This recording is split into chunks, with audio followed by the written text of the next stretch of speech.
나 주님을 더욱 알기 원하네. 내 마음 다해 내 평생의 소원 내 주님 한 분만 간절히 알기 원하네. 내 평생의 소원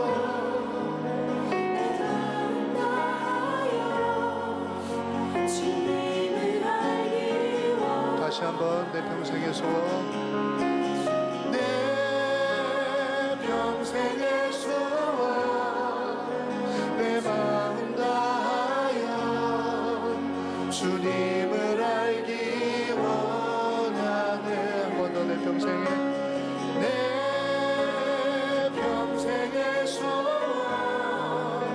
내 마음 다하여 주님을 알기 다시 한번 주님을 더욱 알기 원하네. 나 주님을 더욱 알기 원하네.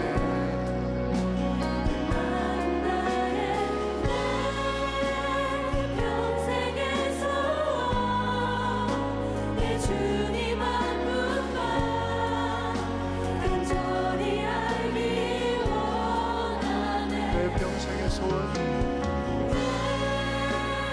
평생의 소원 내 마음 다하여 주님을 알기 원하네. 다시 한번 내 평생의 소원 내 평생의 소원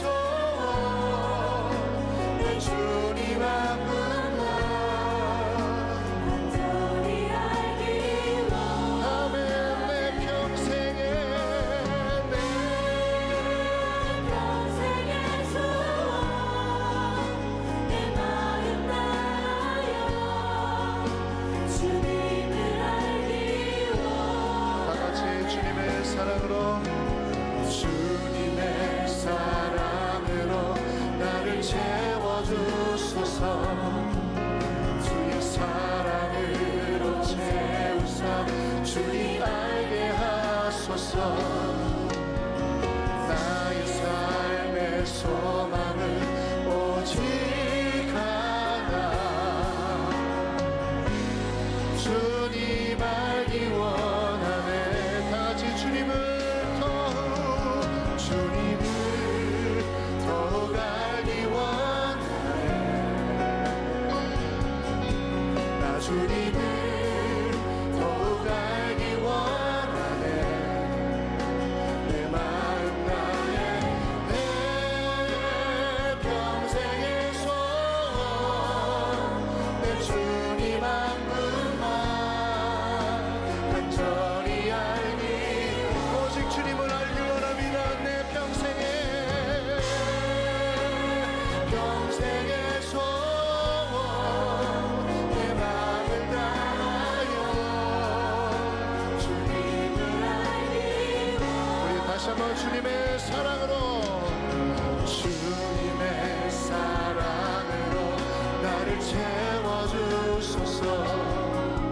주의 사랑으로 채우사 주님 알게 하소서.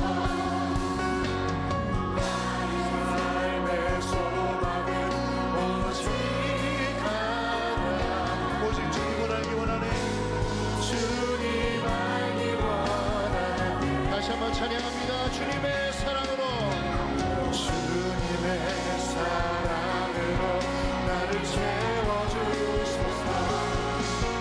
주의 사랑으로 채우사 주님 알게 하소서. 나의 삶의 소망은 오직 하나 주님을 알기 원하네.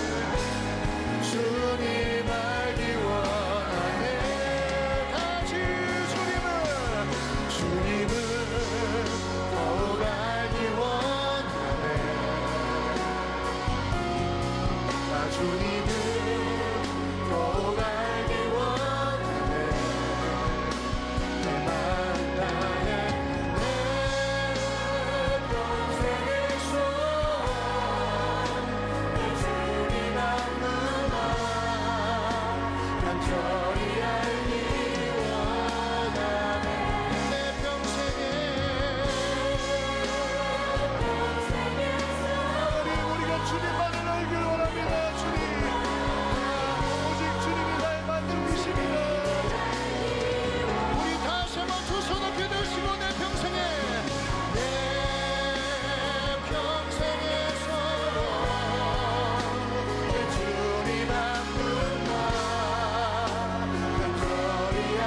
자기는 회개했다고 생각하는데 그게 하나님이 받으시는 회개가 아니에요. 가짜 회개는 하나님 받으실 수 없고 그런 기도는 아무리 해도 소용이 없는 것입니다. 그런데 자신은 죄의 문제를 해결했다고 생각하고 그러는 동안에는 더 다른 교묘한 죄들을 짓게 되기 때문에 오히려 더 많은 불상사를 가져오게 됩니다. 여러분, 가짜 회개는 아무 일도 일어나지 않습니다. 아무리 해도 소용이 없죠. 자, 여러분, 이 가짜 회개는 주로 언제 있는가 하면 이 단순히 위급한 순간을 빠져나가기 위한 속임수예요. 그 어떤 위기, 그 어려움을 빠져나가기 위해서 아주 임기응변으로 회개하는 거죠. 사실 그것은 속이는 것입니다. 죄를 지을 때도 거짓이 문제입니다. 그런데 회개에 있어서도 거짓이 숨어들 수가 있습니다. 그래서 가짜 회개는 더 깊은 죄악으로 빠져들게 하고 결국은 끔찍한 결과를 맞게 되는 것입니다. 자, 시편 51편을 통해서 우리는 진정한 회개의 길로 나아가는 길을 이제 배우기를 원하고 또 11주 동안 살펴본 말씀을 통하여 우리가 사는 길은 회개라는 사실을 계속해서 반복해서 들었습니다. 자, 이 회개는 우리의 신앙의 여정에 우리가 죽을 때까지 일평생 우리의 신앙의 여정을 통하여 이 회개는 매우 중요한 주제입니다. 이것을 놓치면 안 됩니다. 우리는 본질상 진노의 자녀였고 또 예수를 믿음으로 구원을 얻었지만 여전히 죄 가운데 삽니다. 여전히 죄의 문제가 완전히 해결되지 않습니다. 그러므로 세상을 살아가는 동안에 죄를 짓고 또 지을 때 우리가 그 주님 앞에 회개를 통하여 용서를 얻음으로 우리의 영적인 회복, 변화를 맛보게 되는 것입니다. 그러므로 회개를 놓치고는 우리의 신앙생활을 제대로 할 수 있는 길이 없습니다. 자, 이제 우리가 회개를 하더라도 올바른 회개를 해야 돼요. 하나님이 원하시는 온전한 회개를 통하여 하나님의 놀라운 회복을 경험하는 그런 은혜가 여러분들 모두에게 있게 되기를 축원합니다. 죄는 하나님의 보호망을 벗어나는 것입니다. 죄를 짓는다는 것은 뭡니까? 죄를 짓는다는 것은 하나님을 제외시키는 것입니다. 죄를 짓는 순간을 가만히 여러분 연상해 보세요. 죄를 지으려고 하면 하나님을 무시해야 됩니다. 하나님의 임재를 강하게 느끼면서 죄를 지을 수는 없어요. 죄를 짓기 위해서는 하나님을 먼저 제거해야 합니다. 그 자리, 그 사건, 그 상황 속에 하나님을 제거하고 하나님을 제외시키고 하나님을 무시하고 하나님을 떠나보내고 하나님이 없다고 선포하고야 죄를 지을 수가 있는 거죠. 그러니까 하나님을 제거하는 것으로 끝나는 게 아니죠. 죄를 짓는 동안에는 그 죄를 짓는 그 사람이 하나님의 자리에 앉아 있는 것입니다. 우리 자신이 하나님이 되는 순간 어떻게 되죠? 바로 삶은 가장 위험한 지경에 놓이게 되는 것입니다. 이 죄를 짓는 게 그런 것입니다. 하나님을 그냥 죄시켜버리고 내가 하나님이 되어 있기 때문에 그 상태야말로 가장 위험한 순간에 놓이게 되는 것입니다. 결국 하나님의 보호망을 벗어나는 거죠. 죄를 짓는 순간부터 어떤 것으로도 안전을 보장받을 수 없는 것입니다. 스스로 하나님의 손을 빠져나가는 것이 죄인 것입니다. 그러므로 죄를 짓는 순간 삶은 가장 위험한 지경에 놓이게 됩니다. 죄는 그 자체로 악한 것이면서도 스스로 위험한 삶을 선택하는 것이 되고 마는 것입니다. 죄는 모든 것을 망가뜨리는 길로 가게 되는 것입니다. 그러면 여러분, 죄를 지으면 어때요? 스스로 불안해지는 거예요. 두려워지는 것입니다. 뭔가가 자신의 삶이 불안정이 찾아오기 시작하는 거죠. 왜? 하나님의 보호망을 벗어난 자기 스스로 안전을 추구하는 삶은 불안할 수밖에 없는 것입니다. 그래서 죄를 짓는 순간 삶은 매우 위험한 거예요. 여러분, 사람들은 삶이 흔들리면 어떻게 되죠? 그럴수록 자신의 안전을 위해서 더 노력해요. 돈을 통해서 인맥을 통해서 뭐 별별 힘 있는 사람들 통해 동원해서 스스로의 안전을 지키려고 노력하지만 더 불안해지는 것입니다. 수단과 방법을 다 동원해서 그 모든 불안한 마음을 이기려고 애를 쓰지만 인간이 만든 안전은 불안전한 것입니다. 왜 불안하죠? 하나님을 떠났기 때문에. 죄는 하나님을 떠나게 하는 것입니다. 우리의 힘으로는 어떤 방벽을 친다고 해도 안전할 수가 없어요. 우리의 힘으로 우리를 지키려고 할수록 더 위험한 지경으로 우리를 빠뜨리게 되는 것입니다. 여러분, 우리가 분명히 알아야 하는 것은 이 세상의 그 어디에도 그 어떤 곳으로도 안전은 없어요. 찾아보십시오. 없어요. 여러분, 하나님을 떠나가 인간이 죄를 범함으로 자기 스스로 어떤 안전을 추구해도 이 땅에 안전이 없어요. 이 땅에 안전한 곳은 딱 한 곳밖에 없는 것입니다. 한 곳밖에 없어요. 어디예요? 하나님 안에. 여러분, 우리의 삶 가운데 안전한 곳은 오직 한 곳이에요. 여호와의 날개 그늘 아래. 시편에서 자주 언급되는 주의 날개 아래 거하는 것.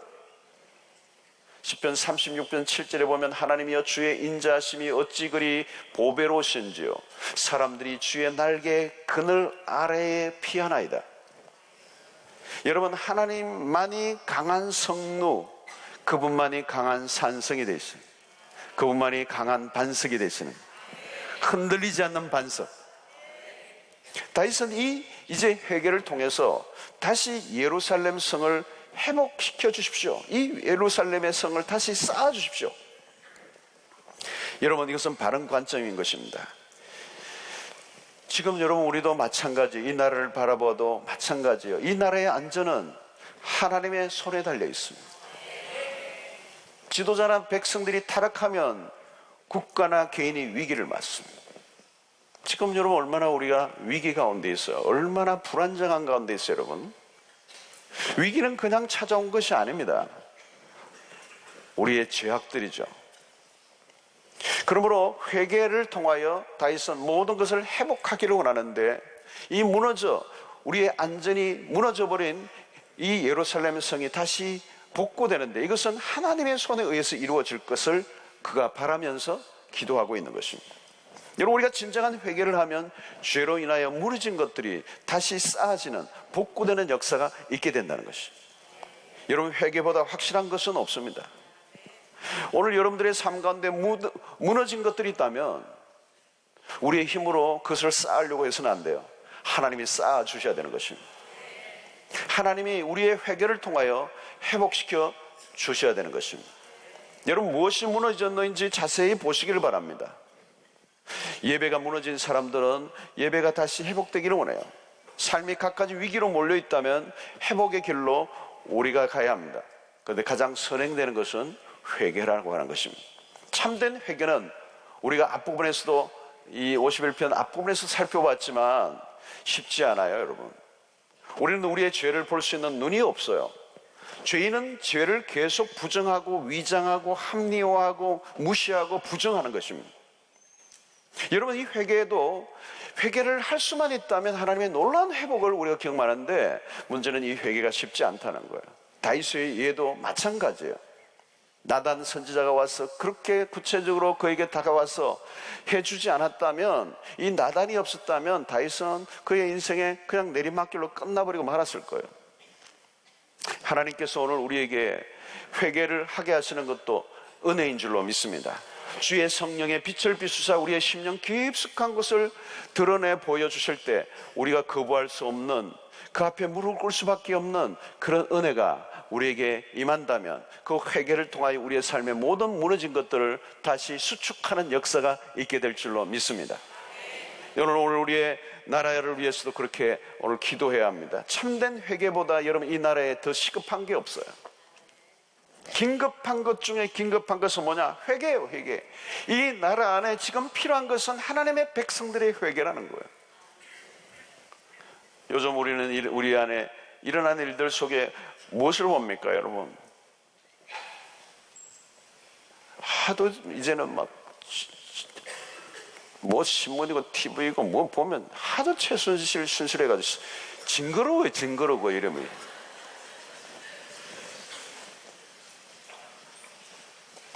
여러분, 그런 모습들을 보면서 여러분 우리는 뭐예요? 우리의 모습을 보는 거예요.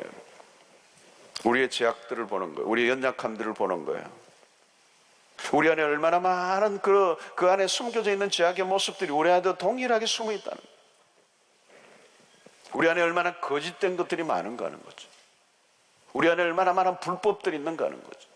우리가 얼마나 잘못된 방법으로 살아오는 것들에 익숙해져 있는가 하는 거죠.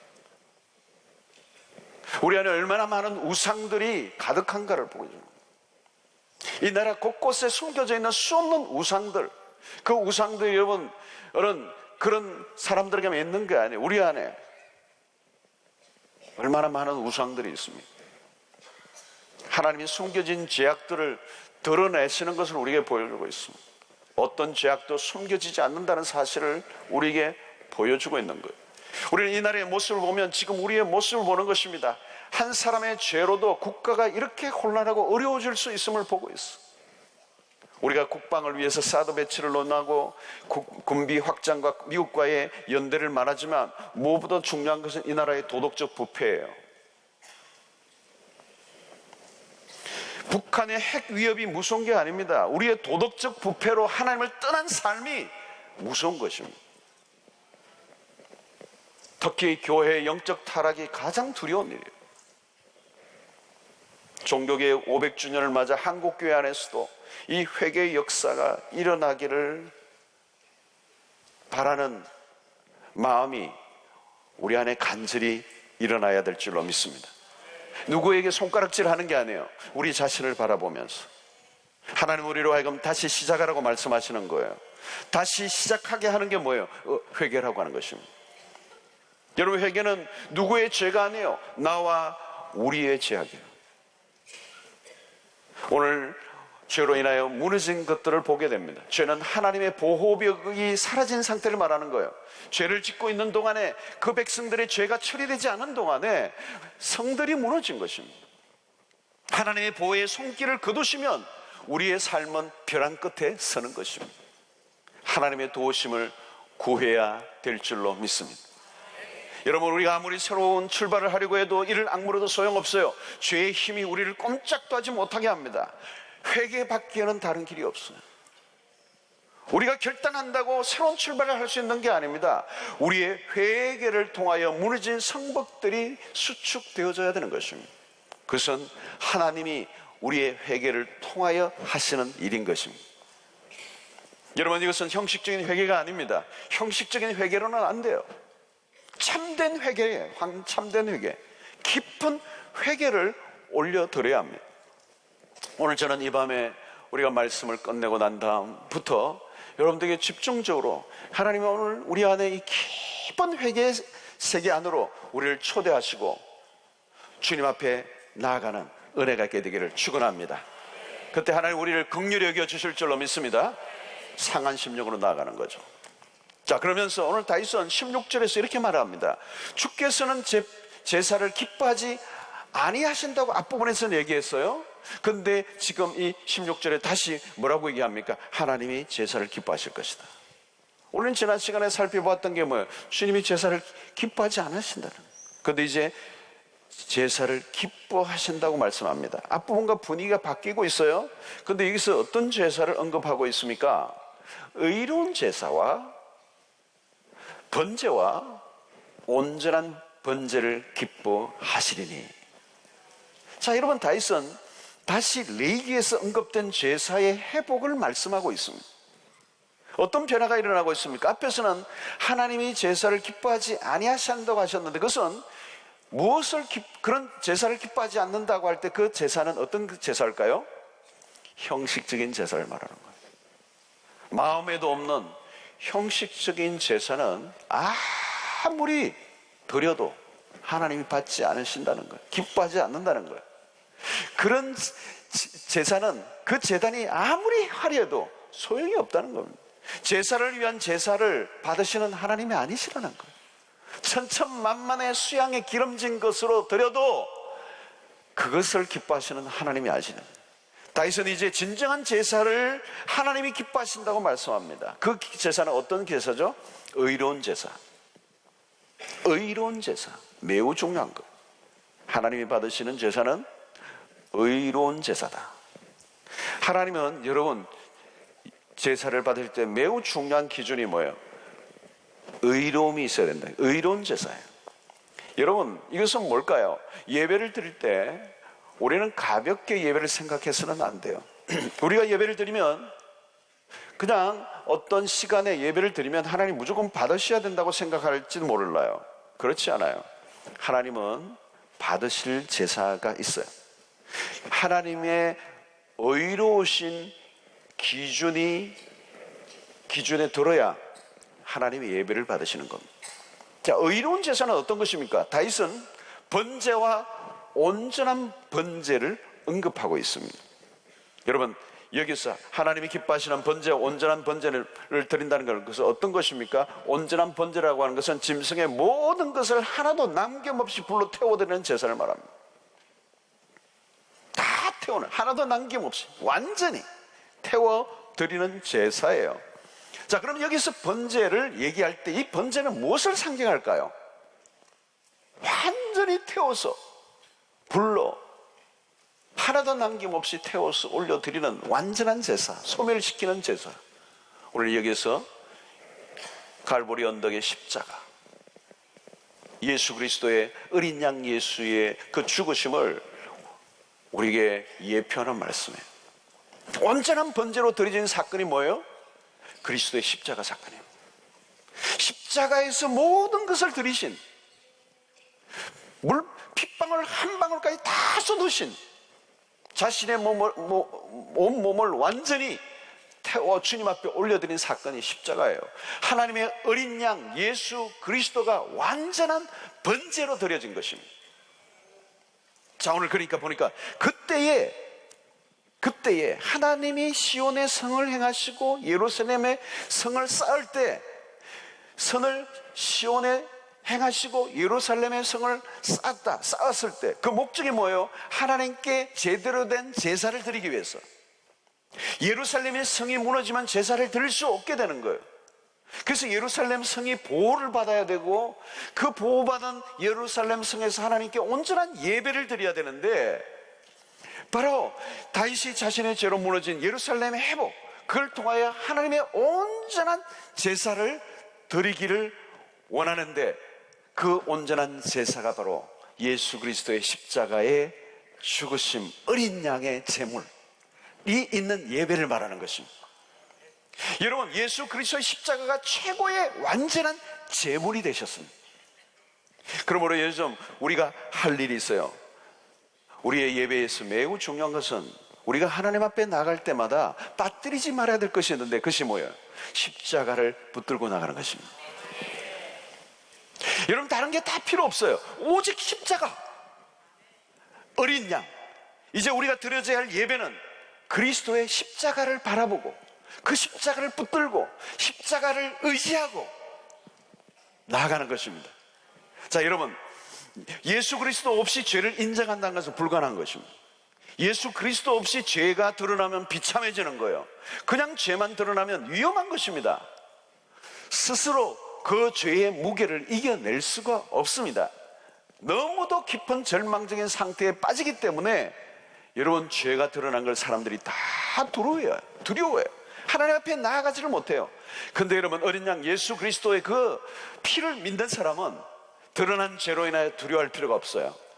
하나님 앞에 담대히 나아가는 것입니다. 여러분, 어린 양 대신 예수 그리스도를 바라보는 일은 매우 중요한 것입니다. 여러분, 우리가 누구입니까? 죄로 얼룩진 삶을 살던 우리를 위해 흠없으신 하나님의 아들 예수 그리스도가 우리를 위해 죽어주신 것을 믿고 구원을 얻은 백성입니다. 사실 이것은 여러분 설명하기 어려운 은혜예요. 그리스도는 우리를 위한 완전한 제물이 되셨습니다. 우리가 더 이상 제물을 들고 우리의 다른 어떤 것을 가지고 하나님 앞에 나갈 필요가 없어요. 다른 양들을 무엇을 끌고 나갈 필요가 없어요. 예수 그리스도와 함께 나가기만 하면 되는 것입니다. 이게 복음이에요. 우리는 지금도 하나님 앞에서 완전한 희생의 제물을 드리며 예배를 드리는 특권을 얻었습니다. 신약시대의 놀라운 축복은 우리의 예배 가운데 그리스도가 있기 때문에, 그리스도의 십자가가 있기 때문에, 그 어린 양의 피가 있기 때문에 그 어린 양을 찬양하는 것입니다. 그 신약의 예배가 얼마나 놀라운 것인가. 다른 거 다 필요가 없어요. 아무것도 필요가 없고, 오늘 신약 시대에 우리의 온전한 하나님이 기뻐하시는 예배는 어린 양 예수 그리스도, 그분을 찬양하는 것입니다. 우리가 멋있게 보여야 할 이유가 하나도 없어요. 우리는 너덜너덜 죄로 인하여 완전히 망가지고 깨어지고 상하고 뒤집어쓰고 그냥 뒤틀리고 깨어지고 무너지고, 더 쓸 말이 생각이 안 나는데 소망이 없는 상태란 말이에요. 죄를 짓고 또 지어서 완전히 죄를 뒤집어쓰고 소망이 없어서 깨어진 상태이지만, 세상으로 보면 아무 소망이 없지만, 그럼에도 불구하고 어린 양 예수 그리스도를 붙잡고 예배 자리로 나가는 거예요. 어린 양을 붙잡고 나가는 거예요. 어린 양을 붙잡고 우리의 완전한 제물이 되신 그 어린 양을 붙잡고 나아가는 것입니다. 그 뒤에 숨으면 되는 것입니다. 우리가 드러날 필요가 없어. 우리가 드러나면 죽어요. 그분만 의지하는 것입니다. 그러므로 여러분, 예배 때마다 뭐가 필요하냐? 어린 양 예수 그리스도가 필요하다는 거예요. 그분의 보혈이 필요하다는 겁니다. 그분의 죽으심의 공로가 필요하다는 것입니다. 여러분, 예배의 핵심은 우리에게 있지 않아요. 우리의 열심이 있지 않아요. 우리가 아무리 열심히 드려도 그 예배가 하나님 앞에 기뻐 받으시는 예배가 아니에요. 내가 막 열심히 찬양하고 땀을 흘리면, 야, 네 땀 좀 흘렸구나, 내가 받겠다, 그러시는 분이 아니에요. 우리의 땀, 우리의 노력, 우리의 의로움, 우리의 자랑, 아무것도 필요 없어요. 우리가 아무리 망가져도 그 어린 양 예수 그리스도만 붙잡으면 하나님이 받으시는 예배인 줄로 믿습니다. 그러려고 하면 여러분, 우리가 어떻게 해야 돼요? 우리의 죄를 인정하는 자들. 어린 양을 내세운다는 게 뭘까요? 그 어린 양이 나의 죄를 위하여 죽으신 분이에요. 나의 죄를 고백해야 되는 거예요. 나의 불의함을 인정해야 돼요. 나의 사악함을 인정해야 돼요.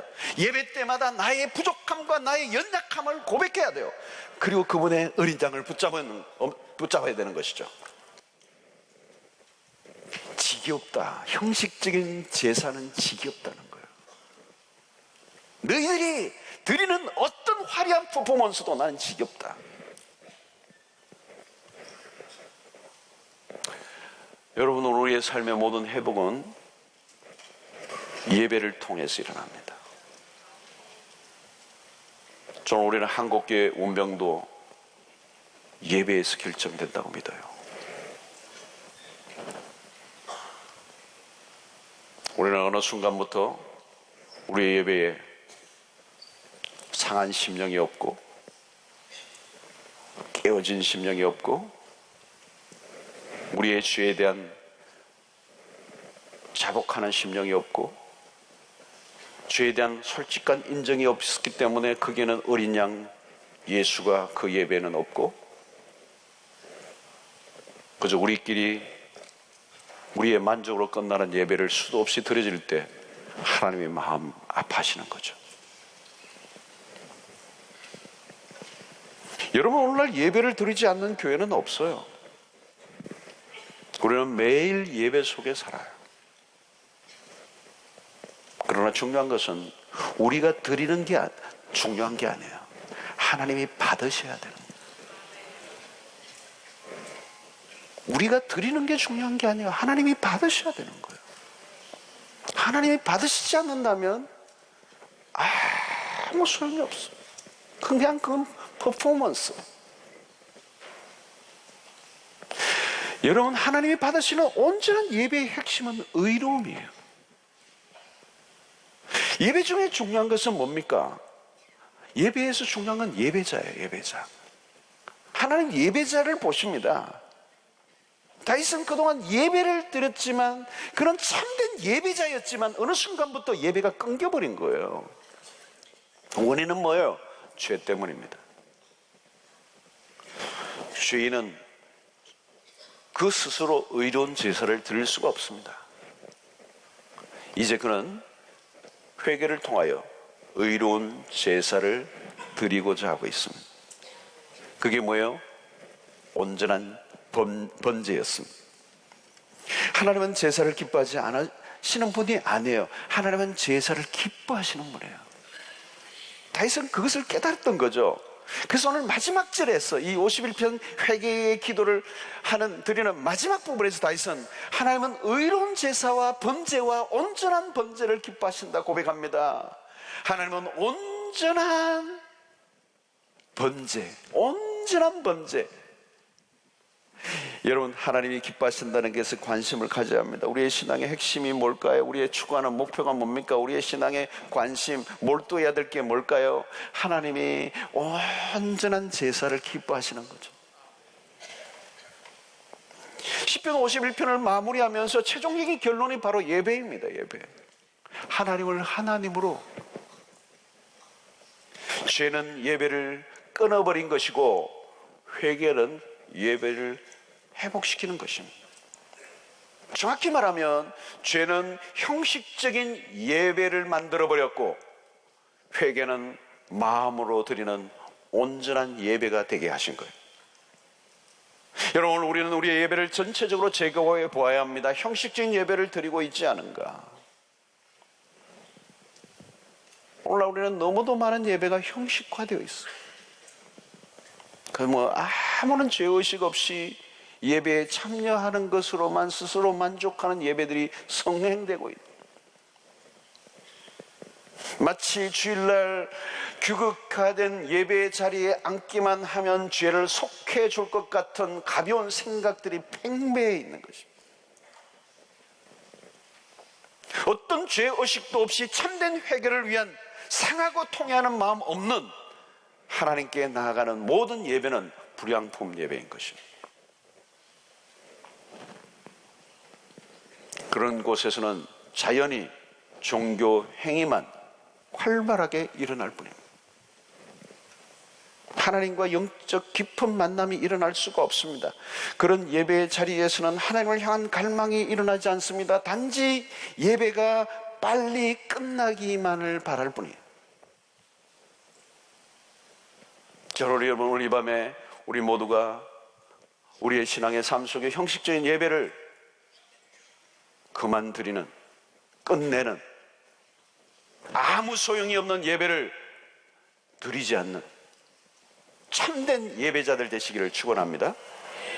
오늘 수많은 예배들이 드려지고 있지만 하나님은 그 예배 가운데 기뻐하실까요? 여러분들도 어떤 예배를 드리고 있습니까? 형식적인 예배, 추고 있는 예배를 더 이상 드려서는 안 된다는 것.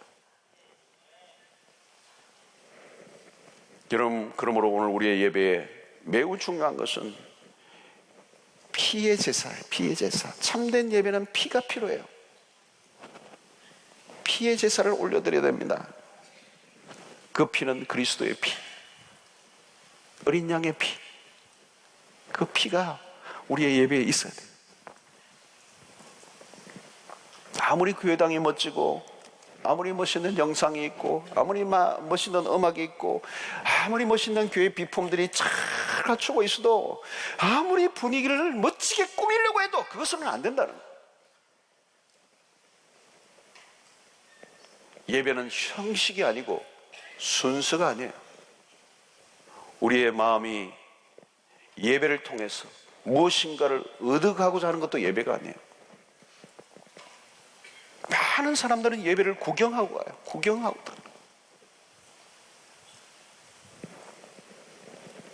관객들이 많아요. 관객들이 많아요. 우리 교회도 마찬가지예요. 주일날 관객들이 많아요.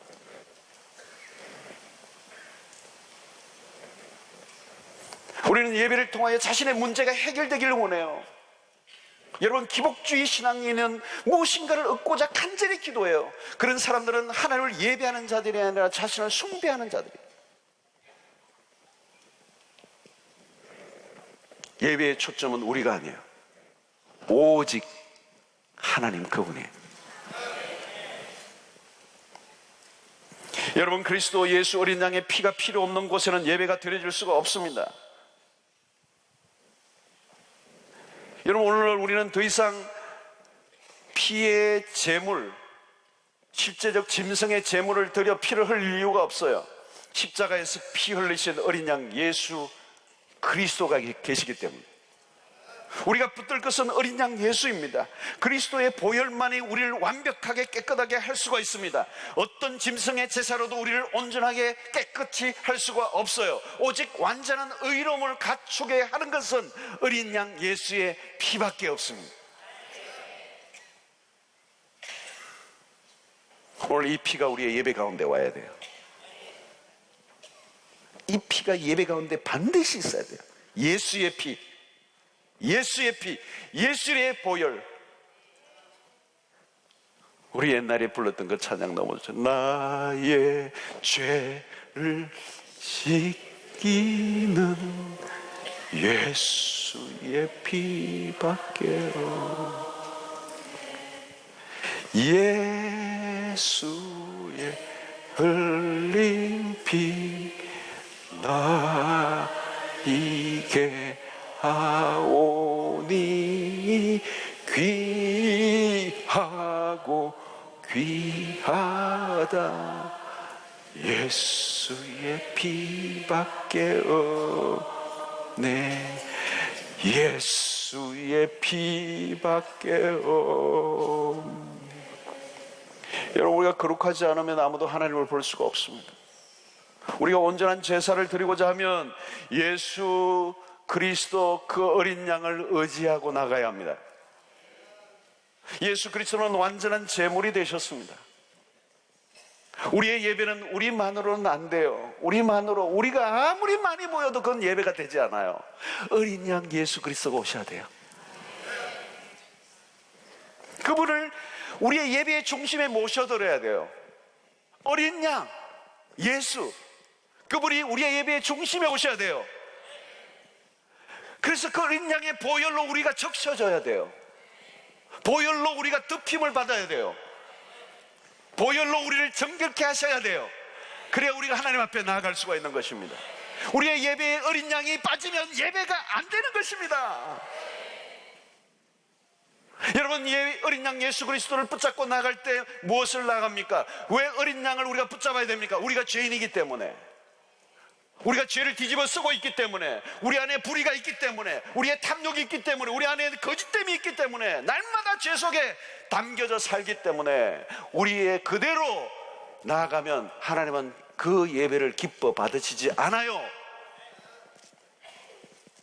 그러므로 우리는 주일날 무슨 예배 때마다, 개인적으로 예배될 때마다 보좌에 앉으신 어린 양 예수를 찬양하고 그분의 이름을 의지하고 그분의 피로 덮임을 받고 적심을 받아 예배의 자리로 나아가는 것입니다. 그때 그 백성들 안에 뭐가 있어요? 나의 죄를 고백하는 솔직한 고백이 있어야 되는 거예요.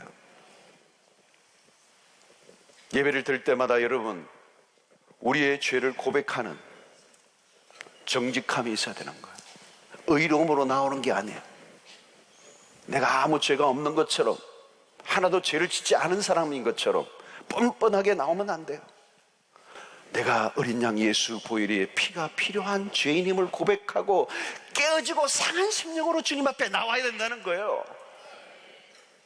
그냥 예배 그 시간에 11시에 나오면 예배가 되는 게 아니라 그 예배 시간에 나올 때 상하고 찢겨진 심령으로 세상 속에 살았던 이 죄인의 모습을 용서해달라고, 어린 양의 피가 필요하다고, 나를 불쌍히 여겨달라고, 하나님의 어린 양 피가 없으면 나는 하나님 앞에 나갈 수 있는 자가 아님을 고백하는 진실한 고백이, 상한 심령이, 깨어진 마음이 있어야 하나님이 예배를 받으신다는 거예요. 저는 우리 교회 예배 공동체 안에 어린 양 예수 그리스도를 찬양하고 높여드리는 은혜, 이것은 예배 때마다 있어야 되는 거예요. 예배 때마다 있어야 돼요. 그게 온전한 제물이에요. 온전한 제사예요.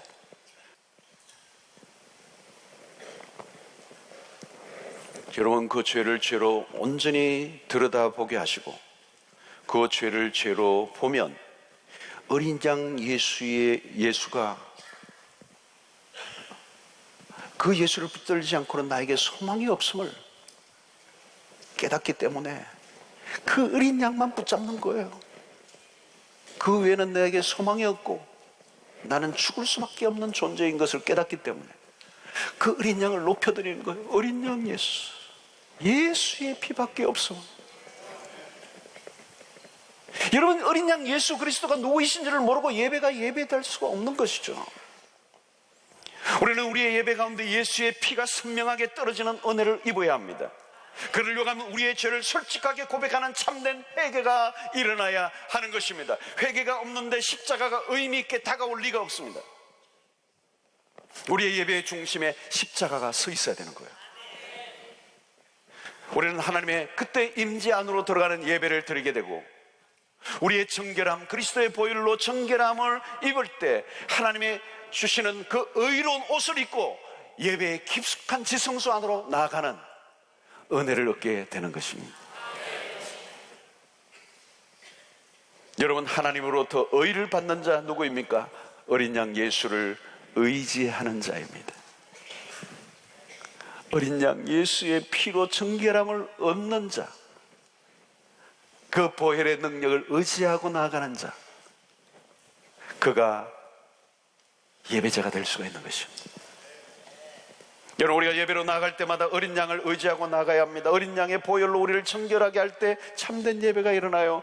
여러분, 우리는 거짓된 예배를 이제 그만두어야 합니다. 우리의 마음으로 우리 스스로 만족하는 예배는 거짓 예배예요. 우리끼리 흥겨운 예배가 되어서는 안 돼요.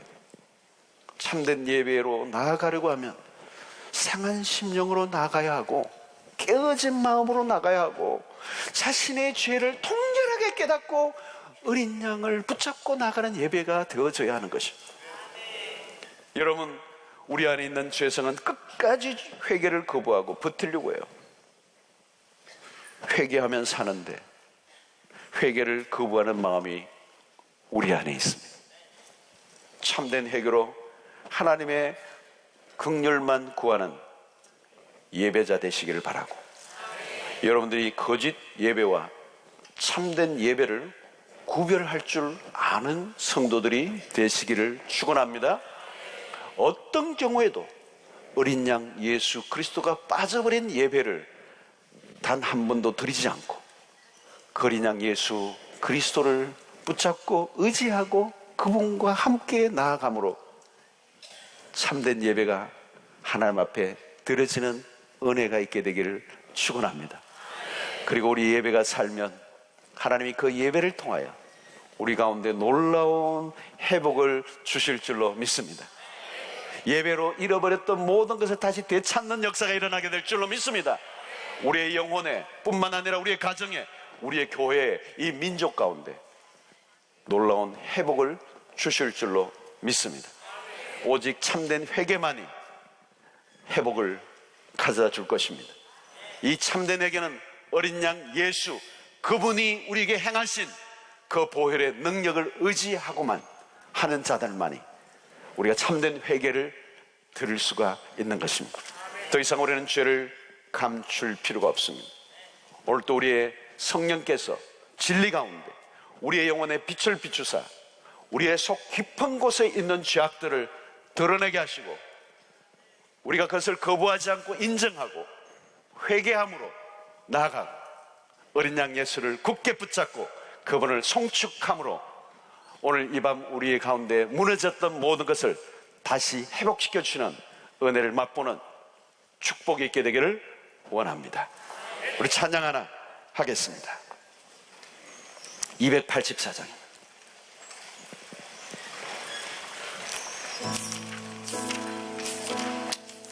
우리 개인적으로, 국가적으로 심히 어둡고 답답한 때를 우리가 맞고 있습니다.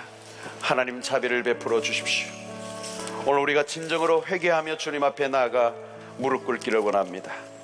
여러분, 오늘 진정한 회개의 은혜가 여러분 모두에게 일어나게 되기를 바라고 간절한 마음으로 가사를 생각하며 찬양하도록 하겠습니다.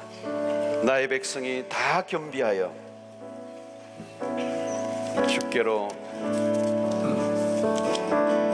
나의 백성이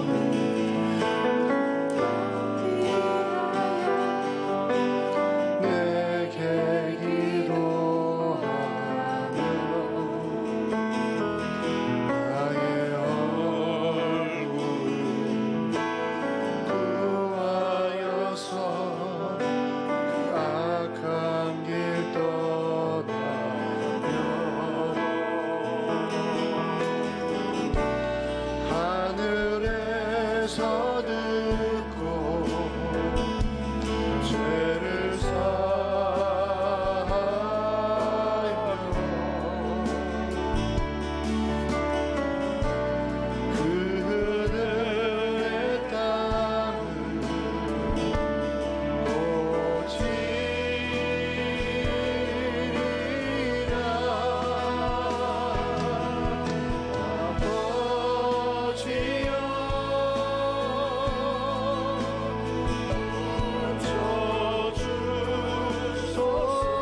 위하여 주께 기도하고 겸비하여 주께 기도하리. 주의 얼굴 구하여서 그 악한 길 떠나리.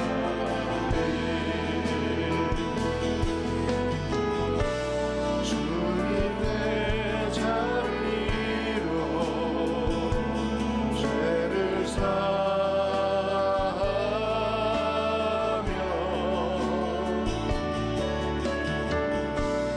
주님의 자비로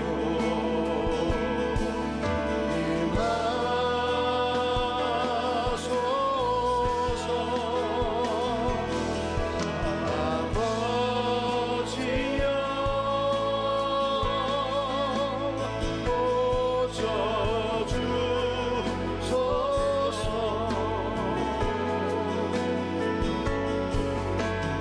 이 나라 주의 것 되게 하소서.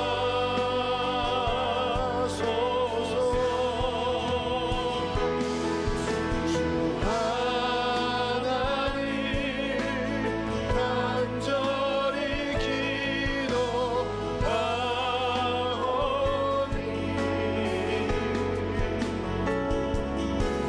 사랑이 땅 새롭게 하소서. 아버지여, 이 땅을 고쳐주시기를 원합니다. 아버지여 고쳐주소서.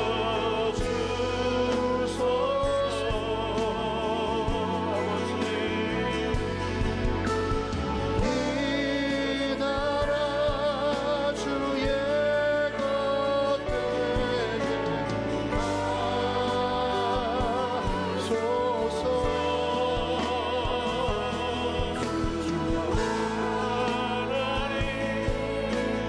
간절히 기도하오니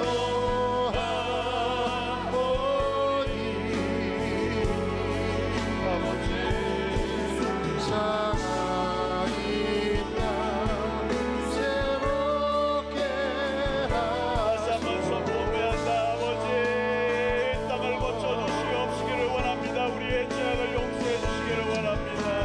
아버지여 고쳐주소서.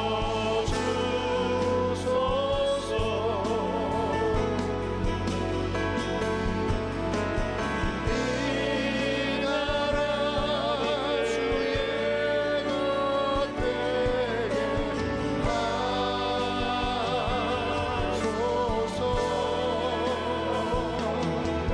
주 하나님 간절히 기도하오니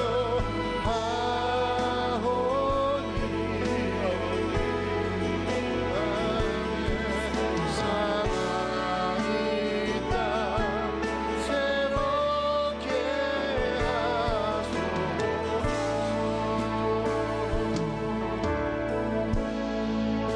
우리 이 시간에 기도하겠습니다.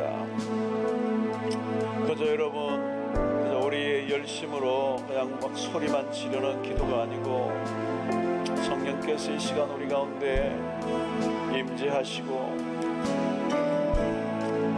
기름을 부어서 우리가 진정한 회개의 깊은 세계로 나아가기를 원합니다. 주여, 우리의 죄악을 보게 하시고 정직한 회개가 있는 이 밤이 되게 해주십시오. 죄로 인하여 무뎌진 우리의 심령을 한번 깨워주시고 돌이키게 하여 주시고 다시 시작하게 하여 주시옵소서.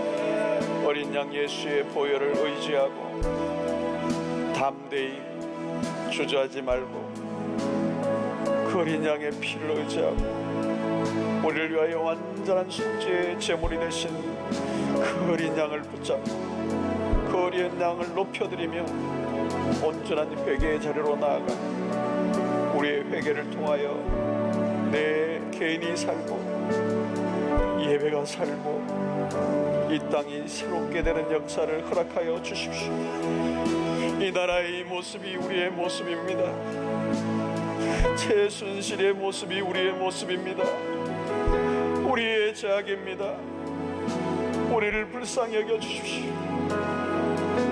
우리의 탐욕을, 우리의 불의를,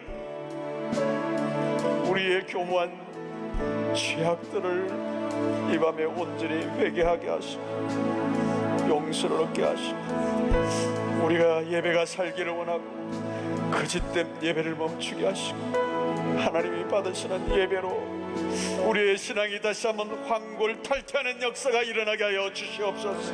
이 밤에 주의 은혜를 부어소서. 우리를 불쌍히 여겨 주시옵소서.